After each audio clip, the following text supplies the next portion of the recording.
Kreml miqrantlara savaş açırmı? Rusiya hökumətinin miqrantlarla bağlı sərt tədbirlərə əl atmasının səbəbi nədir? Rusiyada yaşayan çalışan 2 milyona yaxın azərbaycanlını nə gözləyir? Əslində bu suallara cavab tapmağa çalışıb.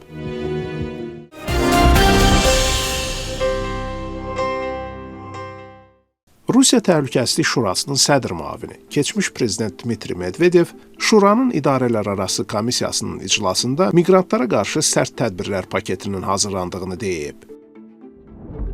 Rusiyada əcnəbilərin kompakt şəkildə yaşamasının qarşısı alınmalıdır, çünki bu vəziyyət asayiş üçün ciddi risklər yaradır. Dumanın deputatı Mikhail Matveyev Medvedevin sözlərini şərh edərkən deyib ki, problemin həlli yolları ilə bağlı qanun layihəsi təklif olunub. Çıxış yollarından biri kimi bələdiyyələrə miqrasiya vəziyyətinin narahatlıq doğurduğu ərazilərdə miqrantlara ev almaq, kirayə götürmək və qeydiyyata düşmək üçün qadağa qoymaq hüququ verilməsi təklif olunur. İndiyə qədər Rus millətçilərinin və neonasistlərin aşağıdan eşidilən şüarları və radikal mövqeləri son illərdə dövlət idarələrindəki kabinetlərdən səslənməyə başlayıb. Məsələn, Rusiya İstintaq Komitəsinin rəhbəri Aleksandr Bastrykin Rusiyada miqrantlar tərəfindən törədilən ağır cinayətlərin sayı 32% artıb deyib. Halbuki Daxili İşlər Nazirliyinin rəsmi statistikası bunun əksini 8% azaldığını göstərir. Hətta Rus Pravoslav Kilsəsinin rəhbəri də dövlətin miqrasiya siyasətinin sərtləşdirilməsinin zəruriliyindən danışaraq deyib ki, miqrantlar Rusiya şəhərlərinin simasını dəyişdirir, Rusiyanın mədəni ənənələrinə meydan oxuyur və pasport alandan sonra dövləti yaradan millətə hörmət etməməyə başlayırlar. Bu arada Təhsil Nazirliyi Rusiyada məktəblərə tövsiyələr göndərərək siniflərdə əcnəbilərin sayını məhdudlaşdırmağı tövsiyə edib. Məktubda bildirilib ki, miqrantların uşaqlarını öyrətmək, əlilliyi olan uşaqları öyrətməkdən heç də asan deyil. Ritorika ilə yanaşı immiqrasiya qanunvericiliyi də sərtləşdirilir. Yeni düzəlişlər Daxili İşlər Nazirliyinə əcnəbilərin hüquqlarını məhdudlaşdırmağa və onları məhkəməsiz Rusiyadan deportasiya etməyə imkan verir. Rusiya prezidentinin göstərişi ilə 30 iyun 2026-cı ilə qədər xarici vətəndaşların rəqəmsal profilinin yaradılması ilə bağlı işləri yekunlaşmalıdır. Bu sistem hüquq mühafizə orqanlarına və mülki qurumlara problemli şəxsləri tez bir zamanda müəyyən etməyə və deportasiyasına imkan yaradacaq. Eləcə də ölkə miqyasında miqrasiya proseslərini idarə etməyə imkan verən əsas nəzarət vasitəsinə çevriləcək. Halbuki 10 illiklər ərzində Rusiya hakimiyyəti elə Medvedevin özünün prezidentliyi dövründə miqrantların axınını təşviq eləyirdi. Hətta miqrantların özəl sektorda işləməsini və əmək hüquqlarının qorunmasını asanlaşdıran qaydalar da tətbiq etmişdi. Dövlət Duması isə Rusiya universitetlərinin əcnəbi məzunları üçün vətəndaşlıq almaq prosesini sadələşdirmişdi və yüksək ixtisaslı miqrantları Daxili İşlər Nazirliyində qeydiyyatdan keçmək tələbindən azad etmişdi. Bəs Kremlin miqrantlarla bağlı siyasətinin sərtləşməsinin səbəbi nədir? Əslində miqrantlara qarşı radikal ritorikanın güclənməsi 2024-cü ildə Krokus City'də terror aktının törədilməsində Tacikistandan olan miqrantların ittiham edilməsindən sonraya təsadüf eləyir. Amma heç də hamı Krokus City terrorunun antimiqrant siyasətində tətiyə çevrilməsi ilə razılaşmır. Əksinə Ukrayna müharibəsinin cəmiyyətdə millətçiliyi və ksenofob fikirləri gücləndirdiyini düşünənlər də var.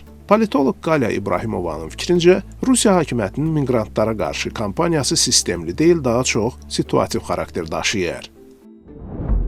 Rusiya hakimiyyətinin iki ənənəvi düşməni var, xarici və daxili. O da ölkənin bütün bəlalarında günahlandırılan Qərb və əhalinin diqqətini real problemlərdən yayındırmaq üçün əlverişli hədəf kimi istifadə edilən miqrantlar. Hazırda güc strukturları Rusiyada əhəmiyyətli təsirə malikdir və işçi qüvvəsinə ehtiyac duyan biznesin maraqlarını nəzərə almır. Əgər sabah nəsə dəyişərsə və biznes yenidən əhəmiyyətli rol oynayarsa, onda ritorika da dəyişəcək. 2000-ci ilin əvvəllərində biznesin ucuz işçi qüvvəyə ehtiyacı yarananda hakimiyyət miqrantlara qarşı sərt siyasətdən imtina etmişdi. Ekspert onu da əlavə eləyir ki, Kreml tənqidçilərini sıradan çıxartdıqdan sonra Ukraynanın işğalı fonunda daxili düşməni, yəni miqrantları yenidən hədəfə gətirməli olub. Kreml miqrantlardan daxili siyasətdə alət kimi istifadə etməklə yanaşı, onlardan eyni zamanda da postsovet məkanındakı liderlərə qarşı təzyiq vasitəsi kimi istifadə eləyir. Məsələn, bu günlərdə Rusiya prezidentinin sözçüsü Dmitri Peskov və baş nazirin müavini Aleksey Averchuk Ermənistan hökumətinin Avropa İttifaqı ilə inteqrasiyası mövzusunda danışarkən Rusiyada 2 milyon erməni miqrantın yaşadığını xatırlatmışdılar. Yeri gəlmişkən ötən ilin yayında Rusiyanın güc strukturları tərəfindən Azərbaycanlı miqrantlara qarşı həyata keçirilən reydlər zamanı 2 nəfərin ölümü və bir neçə diaspora rəhbərinin və iş adamlarının həbsi ilə nəticələnən hadisələrdən sonra Rusiyada yaşayan azərbaycanlıların da vəziyyətinin nə qədər həssas olduğu bir daha ortaya çıxmışdı.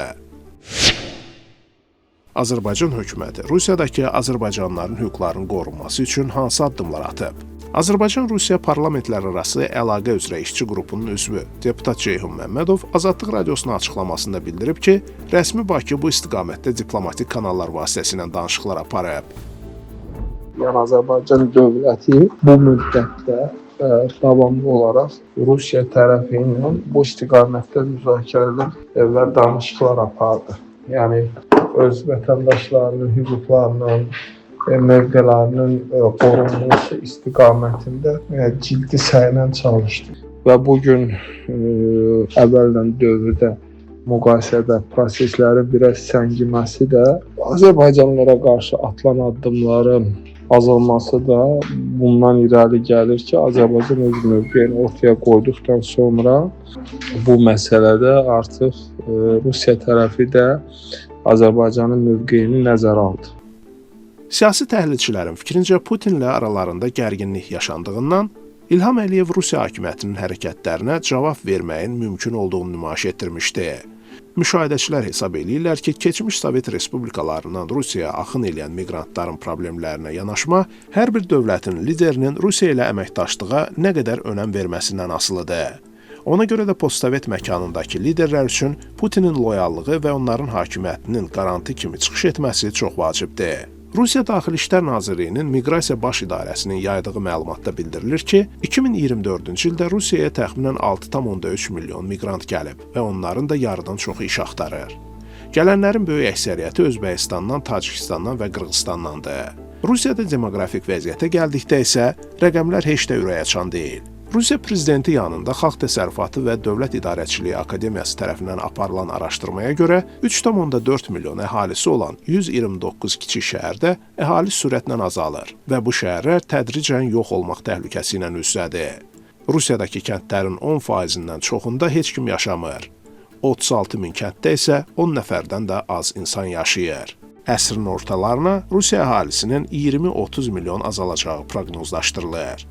Araşdırmanın müəlliflərinin fikrincə, əhalinin azalmasının əsas səbəbləri inkişaf üçün daxili resursların olmamasında və mövcud olanların bölüşdürülməsindəki problemlərlə bağlıdır.